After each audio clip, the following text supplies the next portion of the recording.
দলীয় প্রার্থীর সমর্থনে মিছিল অনুষ্ঠিত হলো মাথাভাঙা শহরে। এদিন কোচবিহার জেলা তৃণমূল যুব কংগ্রেসের উদ্যোগে মাথাভাঙা শহরে এই মিছিলটি অনুষ্ঠিত হয়। এই মিছিলটি মাথাভাঙা শহরের ৯ নম্বর ওয়ার্ডের ফায়ার ব্রিগেডের অফিসের সামনে থেকে শুরু করে পচাগড় মোড়ে গিয়ে শেষ হয়।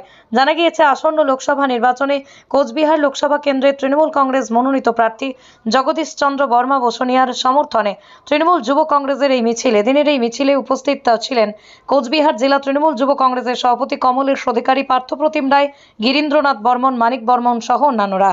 আপনার বাইক কেনার স্বপ্ন এবার হবে পূরণ, কারণ আমান হোন্ডা নিয়ে এসেছে একেবারে স্বল্প ডাউন পেমেন্টে বাইক বা স্কুটার কেনার সুবর্ণ সুযোগ। বিনা অ্যাকাউন্ট, লো সিভিল, ন্যূনতম ডকুমেন্টে আজই নিয়ে যান স্বপ্নের বাইক আপনার বাড়িতে। অতিরিক্ত ছাড় পেতে আজই যোগাযোগ করুন বামনহাট আমান হোন্ডা শোরুমে। শর্তাবলী প্রযোজ্য। যোগাযোগ করুন 9002805414। জননেত্রী মমতা বন্দ্যোপাধ্যায় আমাদের এই কোচবিহার লোকসভা কেন্দ্রে করেছেন। আমাদের পার্টি সিটাই বিধানসভার বিধায়ক শিক্ষক জগদীশ চন্দ্র বর্মা বসুনিয়া, জগদীশ চন্দ্র বর্মা বসুনিয়ার সমর্থনে শহর তৃণমূল যুব কংগ্রেসের উদ্যোগে, বিশেষ করে ভাই মানিক আমার জেলা তৃণমূল যুব কংগ্রেসের সহসভাপতি, তার উদ্যোগে আজকে ৯, ১০, ১১ এই ৩টে ওয়ার্ডে যুব তৃণমূল কংগ্রেসের যুব যোদ্ধাদের নিয়ে একটা মিছিল, যে মিছিল উদ্দেশ্য আমাদের প্রার্থী জগদীশ চন্দ্র বর্মা বসুনিয়া ১৯ তারিখ সকাল আমাদের প্রার্থী তৃণমূল কংগ্রেস প্রার্থী মমতা বন্দ্যোপাধ্যায় মনোনীত প্রার্থী জগদীশ চন্দ্র বসুনিয়াকে আপনারা ঘাসের উপর জোড়াফুল চিহ্নে ভোট দিয়ে আশীর্বাদ করবেন। মার্জিন আমরা জিতছি, এটা কনফার্ম। মানুষের যা উৎসাহ দেখা যাচ্ছে তাতে করে মার্জিন ১ লাখ পার হয়ে গেলেও অবাক হওয়ার কিছু থাকবে না। আমরা আশা করছেন ১ লাখ পার হতে পারে, নিশ্চিতভাবে ১ লক্ষ মার্জিন পার করবে। মানুষের যা উৎসাহ আমরা লক্ষ্য করছি আজকে শহরে, যে শহরে এতদিন আমরা শহরের ছেলেমেলে নিয়ে মিছিল করতে পারিনি, আজকের দিনে ৩টে ওয়ার্ডে প্রায় ৪ থেকে ৫০০ ছেলে উপস্থিত হয়ে এই ওয়ার্ডে আমরা ৩টে ওয়ার্ডে মিছিল দিলাম।